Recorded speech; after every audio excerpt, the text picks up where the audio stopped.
Hello, how lovely to be welcoming you not just to this webinar and podcast on the immensely fascinating and timely subject of the future of Ukraine, but also to the first event we have held with one of our friends in the Aspen Institute International Partners Network, Aspen Kiev. We enjoy using Aspen Institute's wonderful convening power to invite some of the most thoughtful and experienced leaders to discuss the consequence of this extraordinary time across a range of subjects, and today is no exception. This year, Ukraine celebrates 30 years as an independent nation, but this year also gives us another anniversary, 7 years since the Donbass conflict, 7 years since the Crimean Peninsula and eastern regions have been under occupation by Russia or Russian-backed forces. Will the immediate future bring an end to this conflict? And what can Ukraine expect of its international allies? Can they expect closer integration with the European Union and protection against Russia from the same US which just withdrew from Afghanistan? Aspen UK and Aspen Kiev both embrace diversity of opinion, and we thrive on encouraging discussions and debates needed to address the big strategic challenges we all face. And this, to me, feels like a deeply significant challenge. A few notes quickly about today's webinar.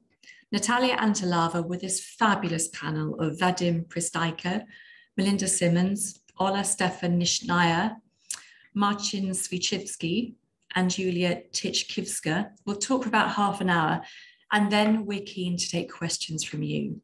Please could you use the Q&A tab, not the chat tab. We won't be using the raised hands function on Zoom today. And talking of Natalija Антелава, there really is no better person to be leading this conversation for us today.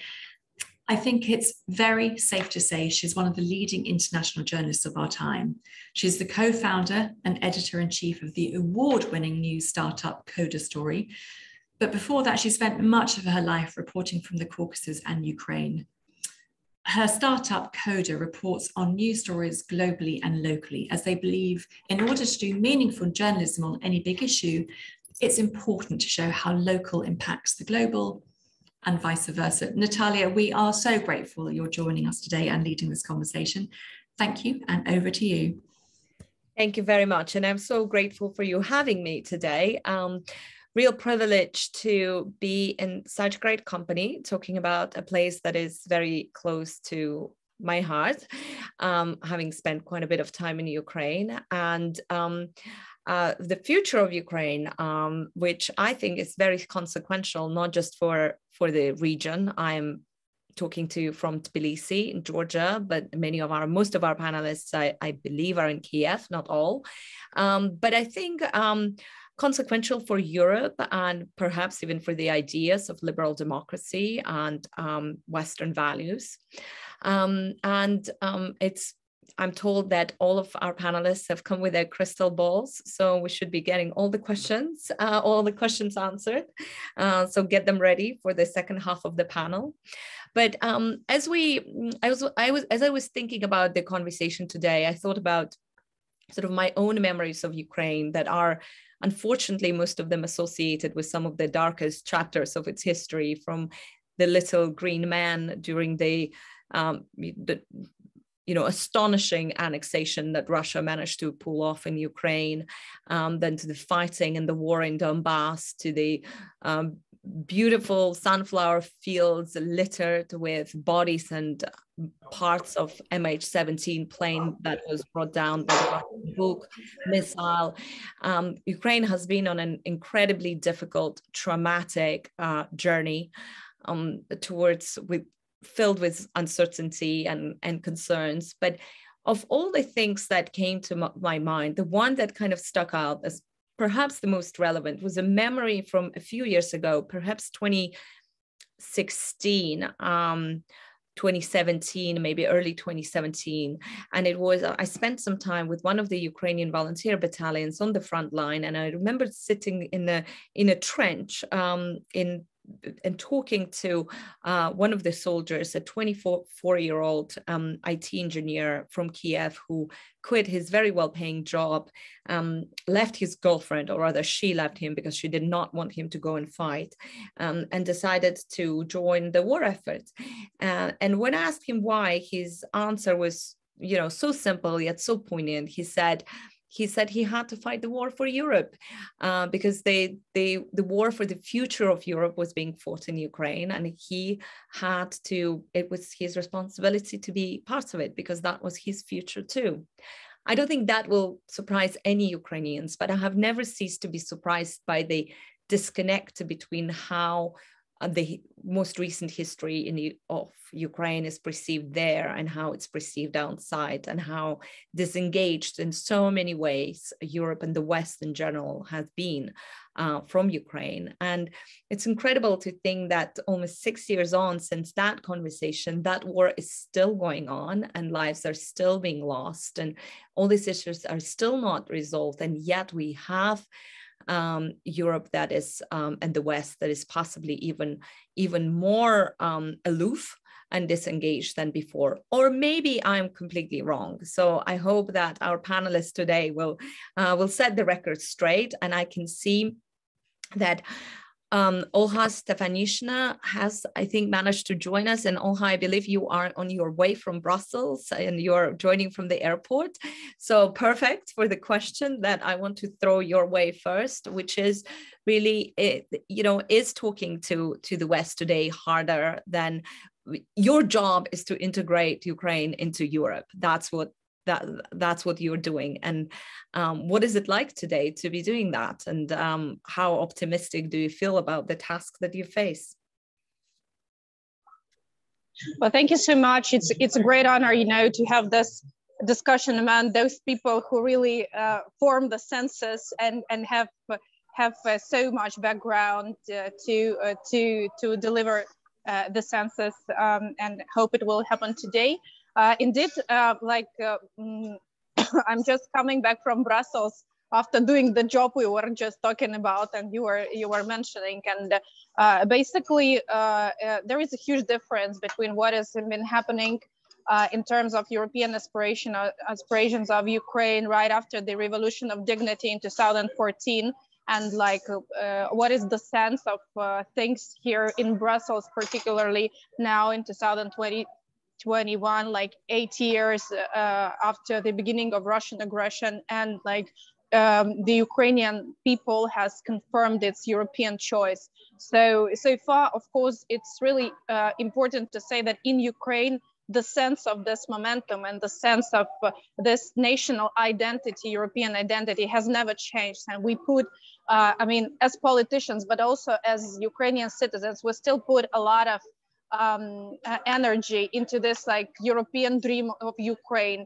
And that's why whatever happens on this path, whether it's good or bad, so good things like the visa-free or the association agreement, and now the aviation agreement, and many other positive bilateral incentives, or the Nord Stream 2, an energy threat to our country, or any other, let's say, depressing developments, they are really very much voiced and discussed in Ukraine. But the things are changing in terms of the perception of Ukraine abroad.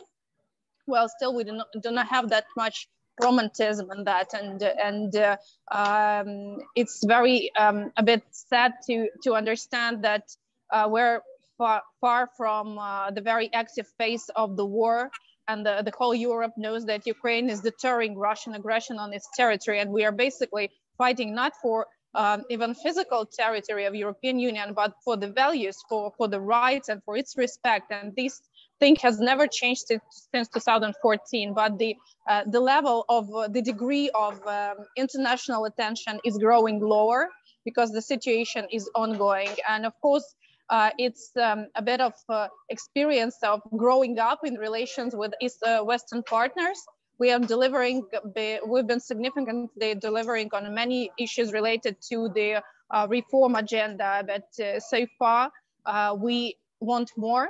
We want more clarity in terms of our European aspirations. We want more clarity and more, let's say, a more clear and strong position in terms of the issues serving for our national interest, whether it's economic or trade relations. And we're not in a position to be treated like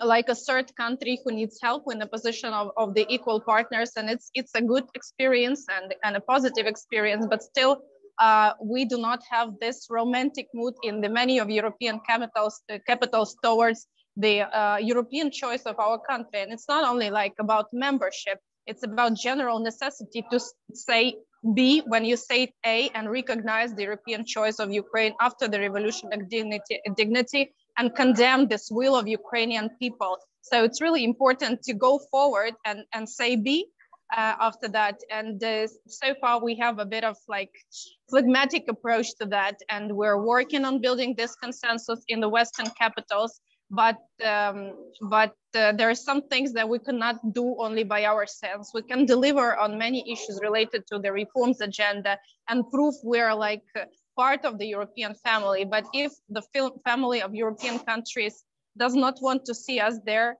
it is clear that this is not something Ukraine can influence. So what we're doing when trying to build the consensuses and coalitions in different areas, but so far, little of romantic mood is here. There, because I mean, this is fascinating. A lot of determination. Clearly, Ukraine is not giving up. You're saying the Ukraine is not giving up on its aspirations, but despite you being very diplomatic, I'm also hearing frustration, right? Because there is a lot that, and this is what I hear from friends, Ukrainian friends who are not politicians, who are saying it's too much stick and not enough carrots. Ambassador Pristaiko, do you agree with that? And is there a limit to the like what are the alternatives if that sort of determination runs out at some point? What are their alternatives, and which way can Ukraine look? Hi, alternatives can be Northern Korean way. If you take our own everything and we'll barricade ourselves and put the wagons around us, that will be probably the alternative. But we are living in the part of the globe where we are so much connected that we shouldn't even consider these things as barricading ourselves or trying to invent our own unions and NATOs and the rest of it. I don't believe that we are that much frustrated. This is a very important political message we are bringing to our people, that there is the sort of light at the end of the tunnel. They have to understand that we are actually going with each and every step we do. Sometimes they are quite painful. We remember it was the visa-free regime, this what Ukrainians call bezviz, when we had so many things to fix before we get it. This is important. But at the same time, I don't believe that the political class, the politicians, the government, they have anything but vague understanding of what is actually to be expected from us, what we can achieve and we should do. I understand and I hope that Ukrainians are mature enough to see that the European Union, NATO, and any other organization, UN, whatever, they all have their own interests and differences. And the only way is how we navigate with our own interests around between those of many, many, many players. So far, I see that we are doing quite well. I do not feel much of the frustration in Ukrainians that we are sacrificing too much in a way, because each and everything we achieve is being, added to our all Ukrainian sort of basket of good things. What are you getting? I mean, there's still no roadmap. The signals are not clear. There is no military assistance from the EU. I mean, there's still so much that has been kind of dangled at some point, but not delivered, and the messaging isn't clear either. We are not talking about defense assistance from European Union, aren't we? Because that would be unreasonable to expect that European Union will help us.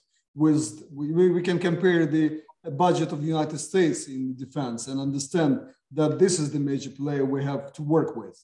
We are, at the same time, we are talking with NATO, and I'm in a capital where the European Union is not the most favorite topic to discuss, after all.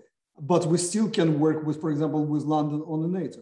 Again, we are not to expect immediate assistance from the NATO. Nobody's going to fight for us.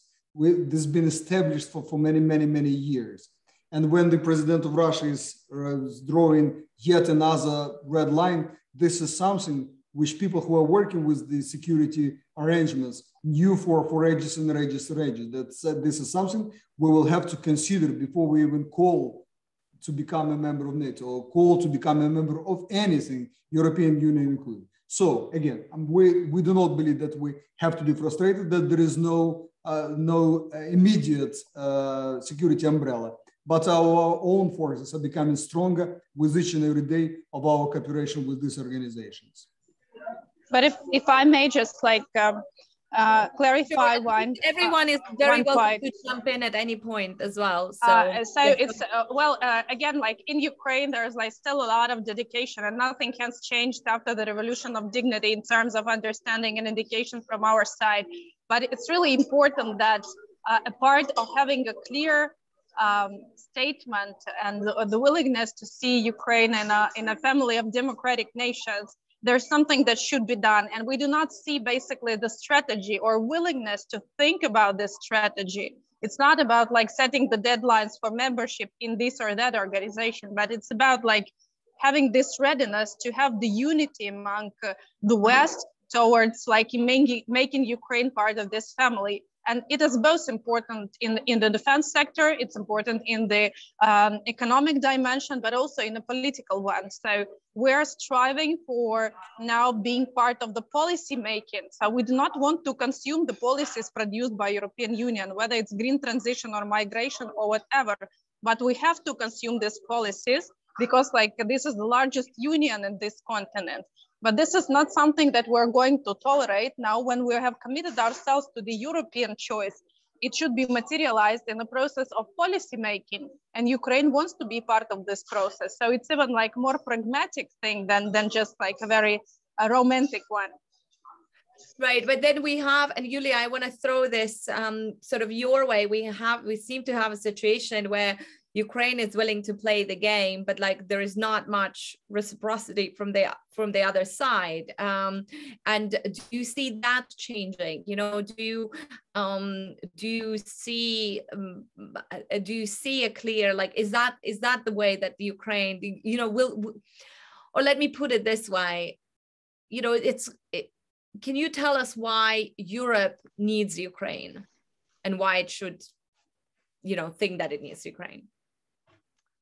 Hi, everyone. Very good question. I do believe that Europe needs Ukraine, and I do believe that Ukraine also could like share a lot of experience with European countries and European Union. Because this path which we like went through recent years, it shows like, first of all, the values of our society. And we as Aspen Kia, we are working with leaders from different areas, with different political views, with different different views for many topics.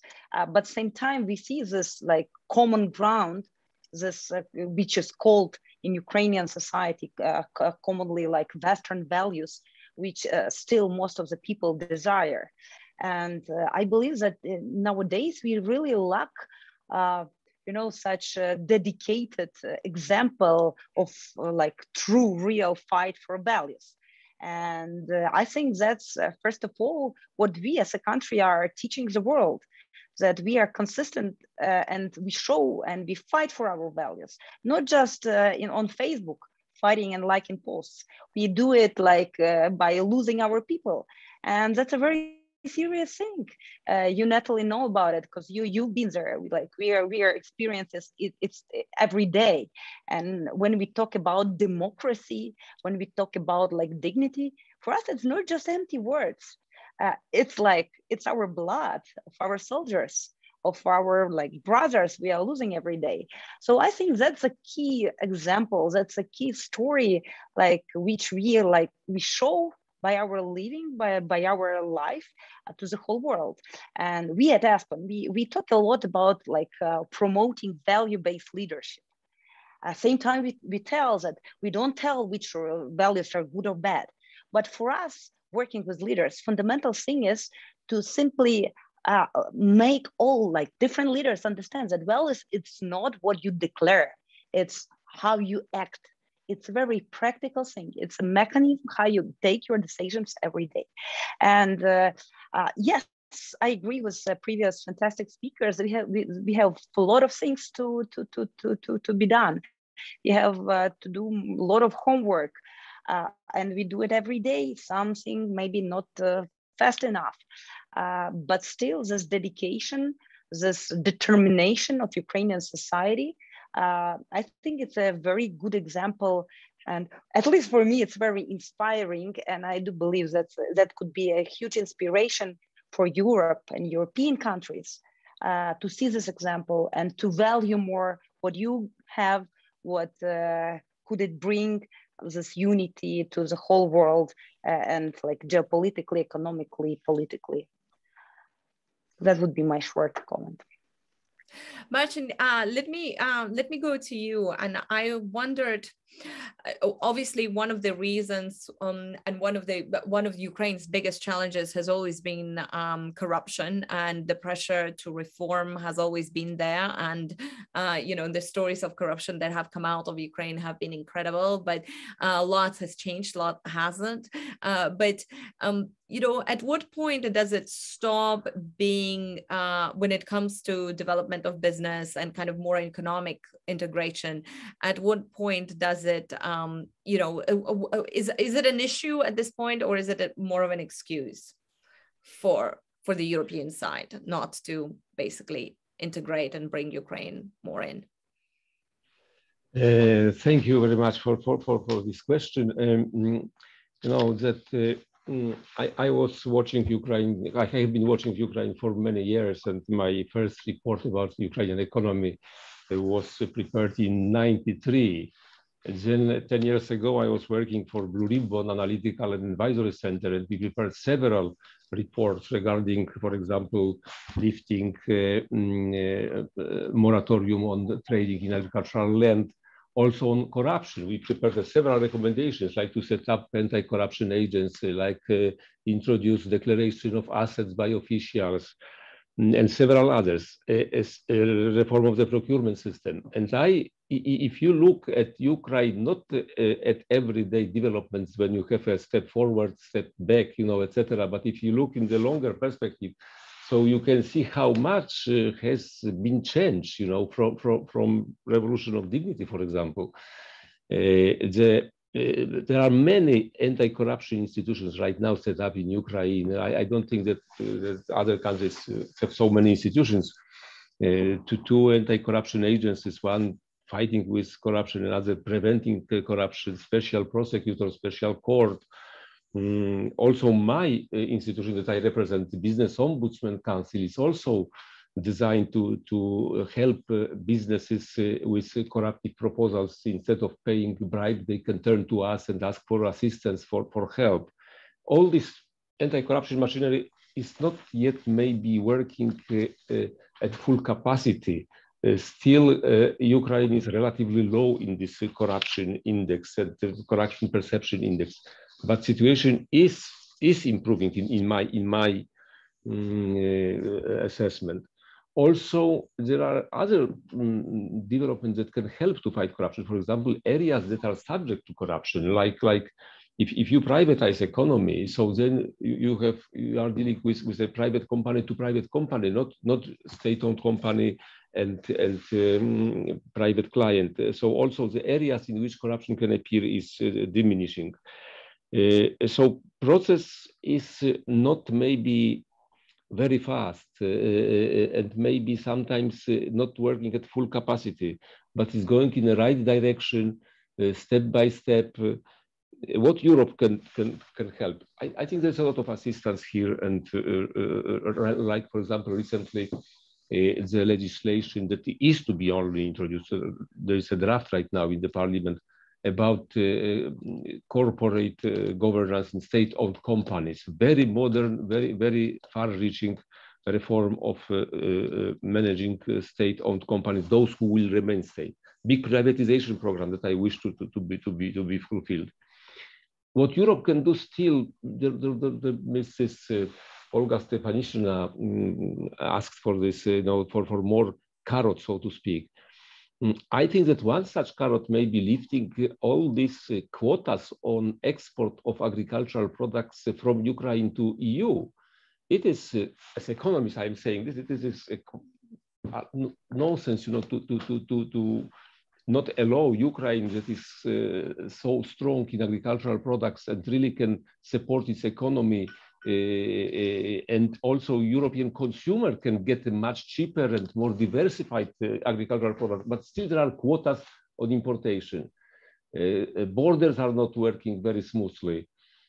So some kind of intermediate goal might be to fully integrate economic Ukrainian space with European space, so that Ukraine will be treated as a part of the European economic space. This is, I think, some intermediate goal that can be reached before the talks about membership in EU. That I also think sooner or later this will come, and because Ukrainian aspirations are very clear here, and as soon as Ukraine will make progress in economic integration, so then of course I think that more countries will be willing to start negotiations about membership, because, as you know, it requires unanimity among member states. All member states must agree to such a step to open negotiations, or to set up, I mean, the date for negotiations. So progress in implementation of European acquis, progress in integration, lifting quotas on importation of agricultural products from Ukraine, and then, of course, other goals and aspirations will be closer to fulfillment. Ambassador Simmons, you're sort of you're on the other side of Ukraine's journey, and you, as the Britain, knows a thing or two about frustrations of negotiating with the EU, and we've heard from all the speakers about everything that has about sort of the aspirations and the determination and the lessons that Ukraine can teach, and the progress that has been made, including sort of economic and anti-corruption measures and so on. The question that I want to put to you, and also obviously feel free to reflect on some of the things that we heard here, but the question that I want to ask is, what happens, because it has been a long time, and some of the signals from the European institutions and from the EU are not really encouraging, or from NATO are not really encouraging, because there is no roadmap, there is no clear path for integration, institutional integration. I wanted to ask you, what's the danger of that integration not happening, and what happens when that? If what happens if nothing happens with the EU integration? Where does Ukraine's future go then? Thank you, and it's good to be with you, and it's also good to see Deputy Prime Minister Stefanishina against the background of an airport, and always good to see Ambassador Prostaiko.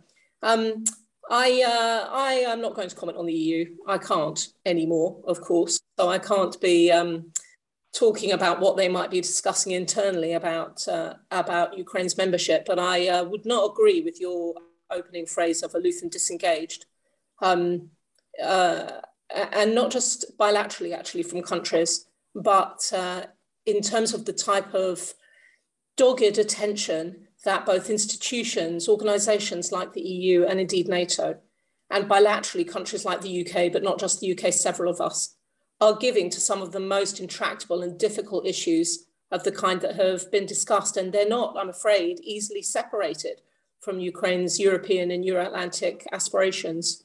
The UK is one of the countries that's been really close to events in the conflict. One of the most active countries in arguing that this is not a frozen conflict. One of the most active in providing military assistance, in training, and now pivoting towards naval capacity building, in understanding what hybrid war looks like, and flexing the sort of support that we give to respond to it. But we also know that a secure Ukraine doesn't happen just by providing kit and training of forces and thinking about the border and Black Sea security, as enormous as those issues are. A secure Ukraine is also one that is able to trade and attract investment because it is a transparent, uncorrupt country with strong institutions. And that requires reforms, as has been discussed, and I don't need to repeat them, but I do think I need to say that they are linked. They aren't just, there isn't stick over here and carrot over there. Security is brought about when you've got a sound operational set of courts. When someone, a business or a person, a refugee even, goes to a court and argues for their rights and knows that they will get a fair hearing and a fair outcome, which by and large doesn't happen in Ukraine. And it's the sort of reform that takes years and years to get right.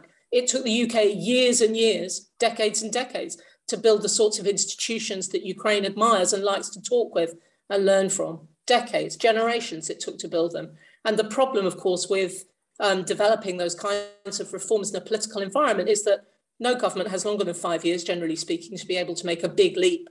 I've been in awe, frankly, I really have, of this administration, of President Zelensky's attempts to make bold moves on things like judicial reform. When you make bold moves here, the first thing that happens is that massive vested interests step out and they make equally bold moves to do everything they can to push it back.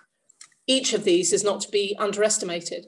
And so the job of Ukraine's partners is to both be giving, you know, the kind of technical assistance that, quite frankly, the EU is giving in spades, giving a huge amount, but that other organisations and other countries are too, the UK is too, but also to stay alongside them, to not lose interest over those really long, over that really long path, and to be celebrating milestones, no matter how small. And that may not be very interesting for people. I do think actually that while we talk about potentially the West losing interest in issues like reforms, I see Ukrainians losing interest in them and reverting to the political question of, but why don't we just get membership of this and membership of that? Well, I'm sorry, but every interview I've ever given on the question of NATO and the question of a roadmap has come back to the issue that until there is meaningful defence reform, there is an open goal there for countries, member countries within NATO, to insist that Ukraine is not ready. The answer, therefore, is to progress defence reform. It isn't just about interoperability, which, by the way, Ukraine has been getting better and better at and has been working really well alongside other NATO partners. But it's the tough stuff, the longer term stuff that also needs to be cracked. It was a fantastic moment last year when Ukraine was given Enhanced Opportunities Partnership in NATO. It was a really important moment. It took an awful lot of heavy lifting, as both Ambassador Prostaika and DPN Stefanishina know. It took a lot of work to get there. I'm of the view that a year and a bit on, Ukraine probably hasn't made enough out of that EOP and needs to extract the full benefit of the advice and resource that comes from NATO as a result of having that status. And that, I think, is only just really beginning. And now, of course, we're talking about MAP. It's not really surprising that some countries, quite a few, frankly, at the moment, feel that they're not ready yet to talk about a MAP. And frustrating though that is, and I totally get the potential frustration within the Ukrainian system that there they are busily ticking boxes and still no sight of a map. But the fact is, those issues that were raised at time of EOP, they're still issues. I'll stop there for the moment.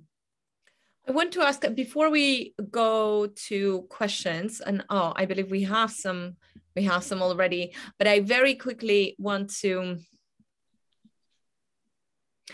ask you, sorry, I'm just distracted looking at the questions that have come in. I've done that earlier. The very quick question for whoever wants to comment is on Afghanistan and how Afghanistan, especially for the Ukrainians on our panel, and whether you feel that that will have any sort of profound and long-term effect on the way that Ukraine perceives, the Ukrainian public, more than anyone else perceives its chances and the attractiveness of closer integration with the West. I wonder whether if I may comment and just say that I will switch off the camera and will be running to catch my flight, but we'll still remain in the discussion. That's very interesting that you're raising the point of Afghanistan, because basically Ukrainians has proven to be one of the most. Hello, do you see me? Yes, we can hear you. Okay. Go ahead, we can hear you. So Ukraine has proven to be ready to act in any even very crisis situation. So all the process of evacuation of our citizens has proven to be have shown as another proof that Ukraine is a reliable partner who cares not only about like ourselves, but also about the partners. But generally, I would say that basically the test with Afghanistan is also the same test we had for Ukraine for the unity of the allies. So when we hear about like addressing the Euro-Atlantic aspirations and bringing more clarity to that, we hear one clear message: there is no unity, and we're not going to step in to mobilize this unity, I mean, from the partners. The same for Afghanistan. I think that this was the test for unity.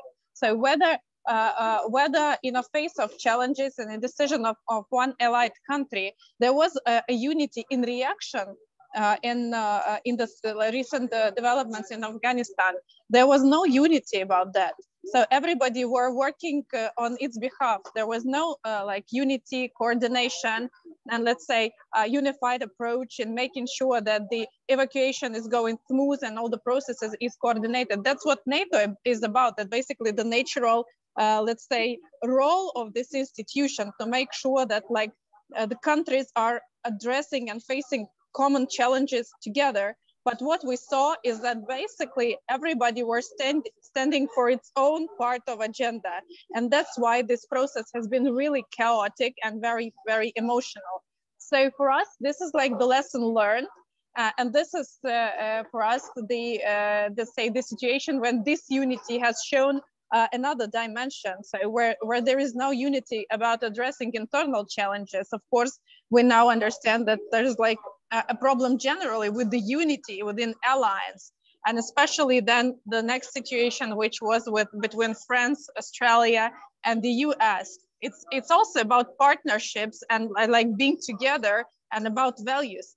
So for us, it's like all of these elements are part of one picture. So we're looking to the West and we're doing our best to make sure that we're our input into this collective security and addressing collective joint challenges is valuable, and it serves the goal of making free and democratic countries address the challenges together. But so far we see that it is very easily it's very easy to destabilize situation and to break this unity with these challenges. So we're watching for this closely, and this is like one part, and the other part is that, of course, we do not associate ourselves with Afghanistan, and we do not have this fear, as it is largely discussed in the West, that US once will drop out Ukraine the same as it dropped out Afghanistan. No, we don't have this kind of thought.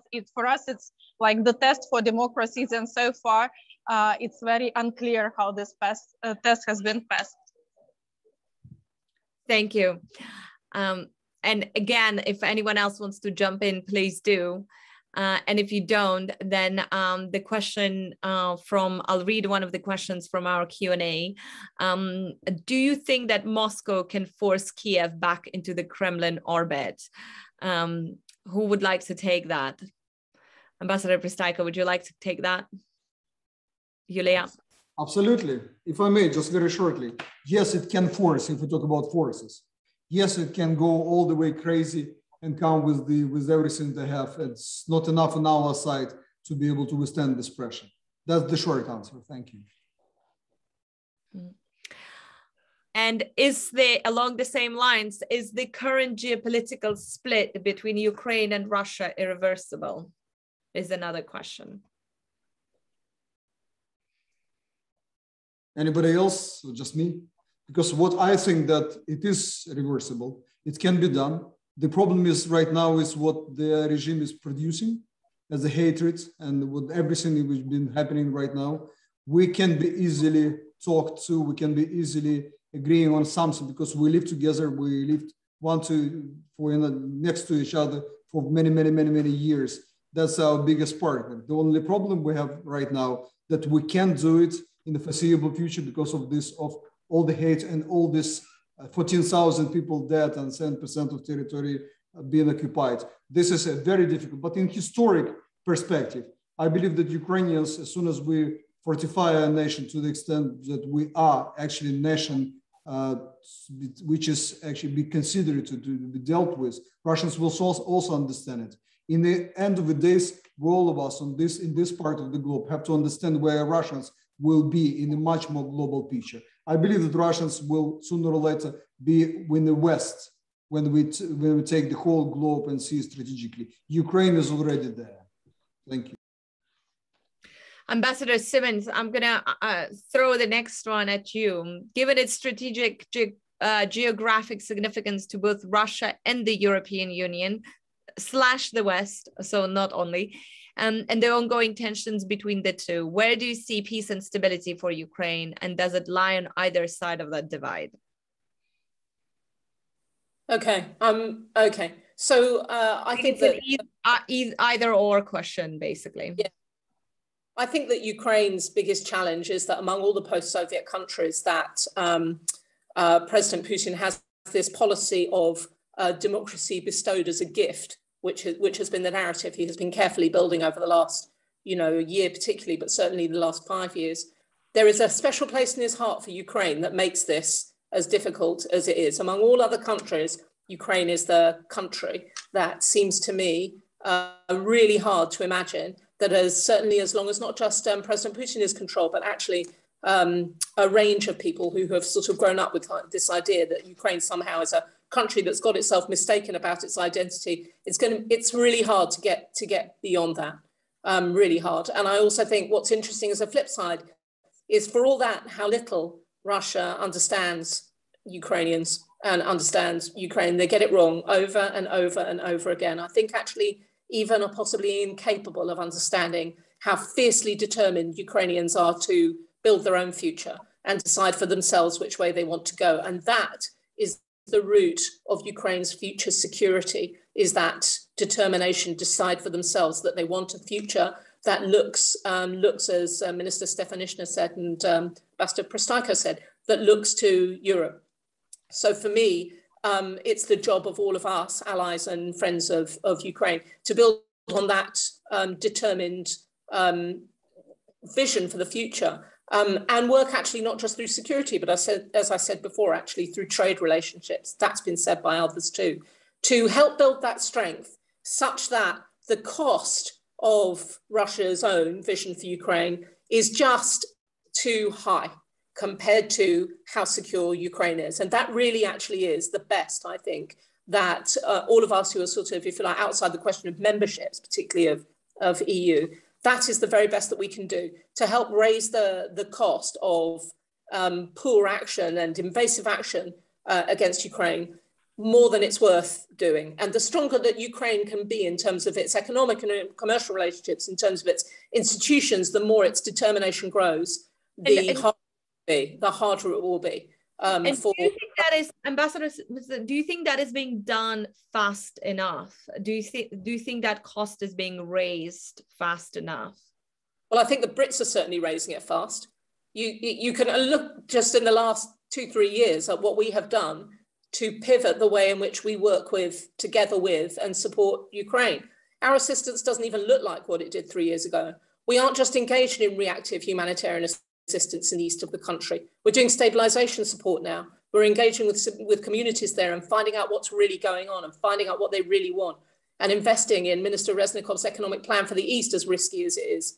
We've pivoted our military support and we're looking at the Black Sea and helping build naval capacity. We're taking some quite risky decisions on things that may not actually work even, but are looking to the future, a future that Ukraine describes. That flexibility, that willingness to be able to support the narrative of today rather than the narrative of 7 years ago is, I think, one of the best things that any ally country can do. Yulia, the next question is for you, and it's basically based on the question we have in the Q&A and kind of builds on what Ambassador Simmons was saying. Do you see the other allies doing that as well, especially the US? Is Ukraine a priority of President Biden? I'm reading from the Q&A. Is it a priority for President Biden to get relations with Ukraine back on track? And can Ukraine still rely on its ally in the US? Thank you. I'm not a politician, and that's why I'm asking you.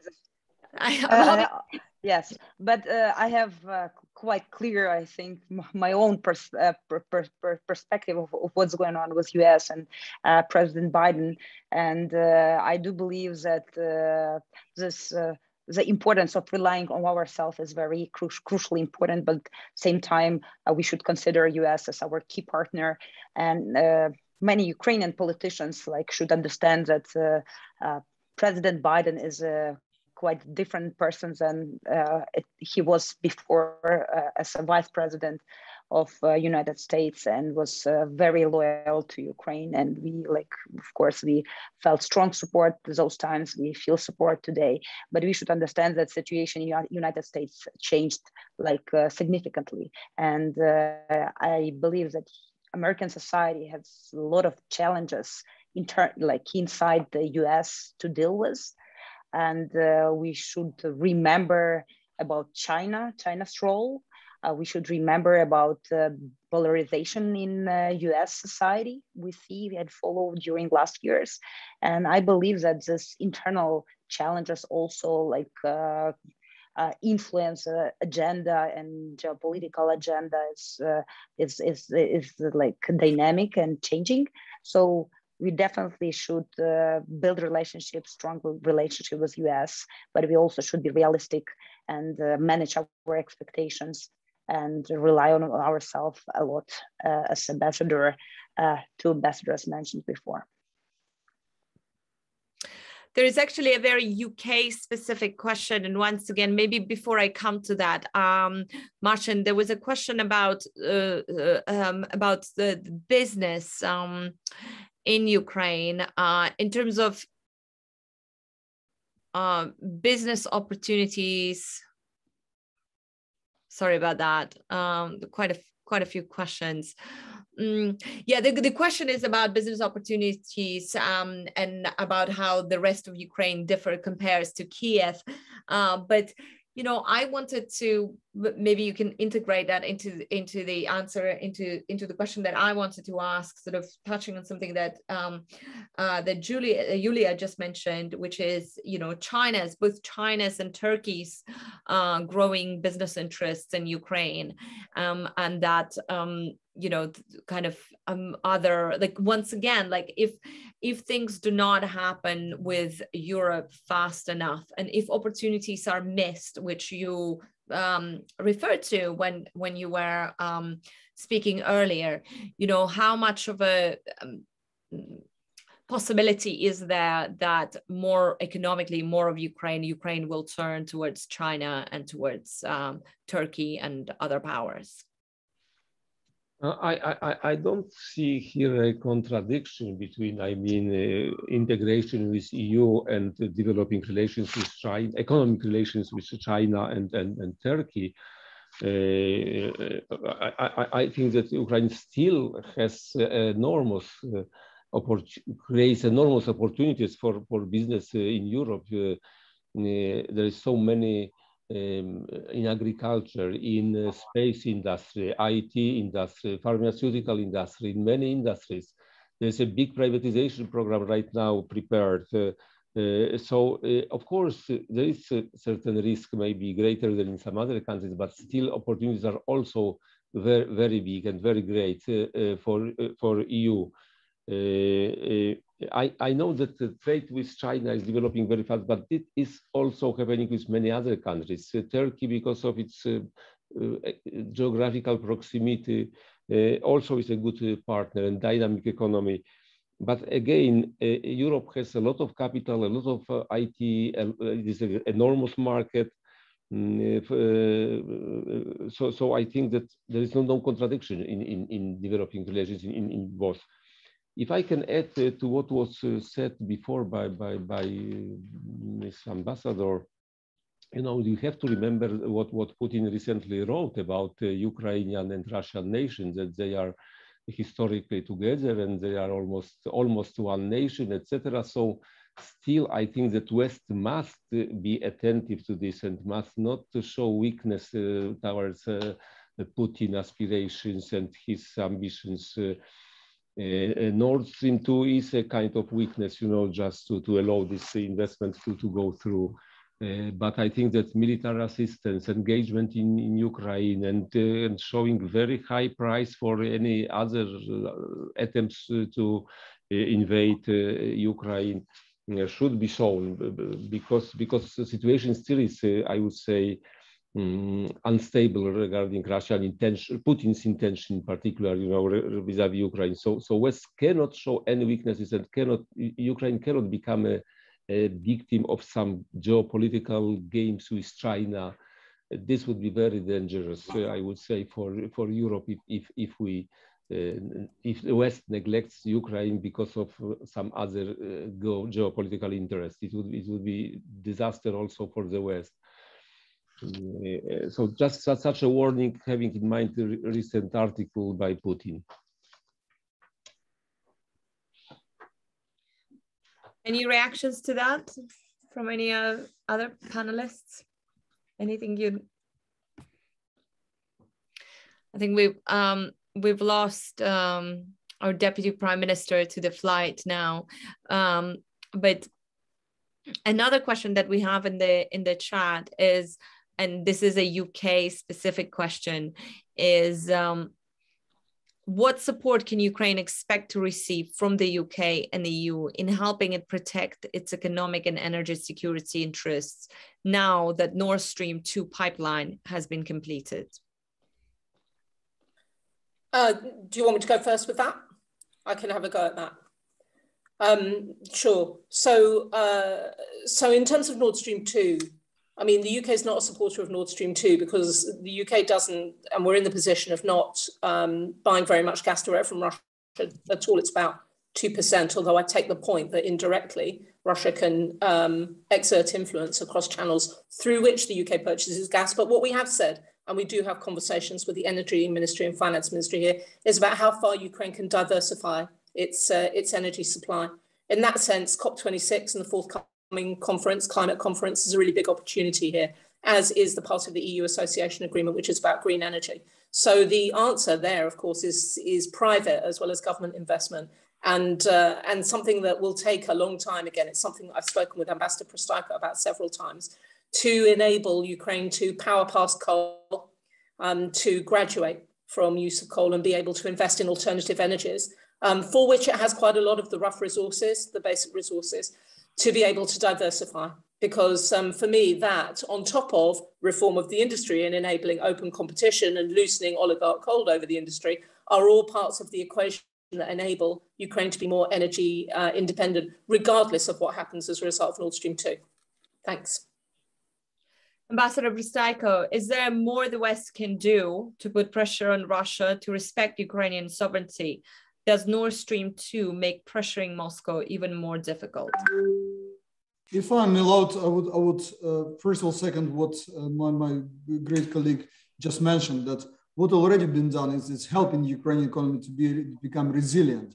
There are new things like, for example, hydrogen, which is the key word which can open the whole new sector of our cooperation.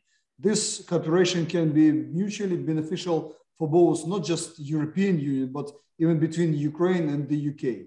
If we will look into the future, not just, to be so much concentrated on these bloody pipelines, we'll be able to see what the future brings to us and how we can be prepared better. And maybe, who knows, maybe we'll be able to overcome this dependence on Russian gas much faster than all of us we expect. On top of the many other things, and the alternative energy, electric cars, all electricity and the new technologies, this is something, better distribution, smarter grids, all the things which actually Ukrainians can be helped with the assistance expertise, and in most of the case with the just cooperation with the West. We have another, thank you. We have another excellent question, which is, I mean, again, well, whoever wants to pick it up, but Ambassador Simmons, perhaps for you, tax avoidance and shadow economic activity are a big problem in Ukraine and the UK for that matter. The mechanisms through which it is facilitated internationally are outside of control of Ukraine's most well-meaning authorities. Can one expect some degree of a coordinated international action that could help Ukraine regain control of those funds and shadow schemes? And I'd actually like to narrow down that question. I think it's an excellent question, but I would like to narrow it down, not to international action, but actually to the UK action, because so much of that money is in London, and London is such an important, UK is such an important place, such an important role in moving that money around the world. So to both of our ambassadors on our panel, is that part of the conversation, and how high does it feature on your agenda, what to do with tax evasion and all that shadow economic activity? Is that something that, how much of your mind does that occupy and your work? Well, just very briefly. Funnily enough, I was in a meeting today with the economy minister in which we were talking about exactly that. And my answer to that question is, again, this is partly what the UK can do inside Ukraine, is be providing the kind of technical advice that Ukraine may decide it needs. But actually, this is one where Ukrainian legislation and Ukrainian cracking down on corruption and having people who are appropriately skilled at the top of those organisations that are about tax avoidance and tax collection, that's what's needed. And it's another kind of quite long-term and dogged piece of work. But the economy minister is a former tax inspector, so no one knows better than he does how you do this thing. And as for the UK, I mean, our own legislation on illicit finance, I can honestly say, I think has been taking a long time, too long actually, to bear fruit, and is only just beginning now to get to the point where we are challenging people on undeclared assets and undeclared funds. And there is quite a live conversation going on among us in London about how to speed that up so that it can match, if you like, the pace of the kind of efforts that go on inside countries like Ukraine. Thanks. Ambassador Prysaiko, anything? If I may just say 2 words. First of all, I'd like very much that we touched upon not just only this between Ukraine and UK business, but also how much tax is collected in Ukraine, which is the resource of our development. And this is a systemic problem we have to address. The second part of my answer will be, I'm not bothered that much with Ukrainian money in London. Frankly, I'm bothered with Russian money in London. And I'm so happy that the discussion is ongoing here, the internal political debate, which we're observing with the great understanding and expectations that the UK's government understand this problem and trying to approach this, how this money, which are very much needed in everywhere, Russian money included, how can it be safely integrated into the economy without too much effect on the foreign policy decisions. This is very interesting debate, but I believe they will go much beyond our today's limits of time. Thank you. And I think we are at the limit. Penny is here. I really don't want to stop this conversation. I've been sitting sort of on the edge of my seat, fascinated. I wanted to learn more about Ukraine, and I'm really grateful that you've given me and lots of other people the opportunity to understand and to understand what you think the future holds. It was a wonderfully wide-ranging conversation, and I've really enjoyed your honesty and your bluntness, so thank you so much. And I feel that you've all led us down so many different avenues: trade, security, US, Ukrainian culture, Europe, and rather inevitably the underlying threat from Russia. So Deputy Prime Minister, Mr. and Madam Ambassadors, Mr. Prysaiko and Yulia from the Aspen Institute in Ukraine, our great partner, thank you so much. And Natalia, it was, of course, as I expected, a great pleasure to watch you guide this conversation, so thank you. The Aspen UK webinar series on the future of different countries will continue next week on Monday, 4th of October at 1 p.m. UK time, when we're going to be looking at the future of Taiwan. And in the weeks ahead, we'll be looking at the future of Wales, Israel, Bangladesh, Pakistan, and others. So please join us. But for now, thank you so much for an hour that I will be thinking about quite a lot in the coming days. Thank you. Thank you. Thank you. Thank you. Bye.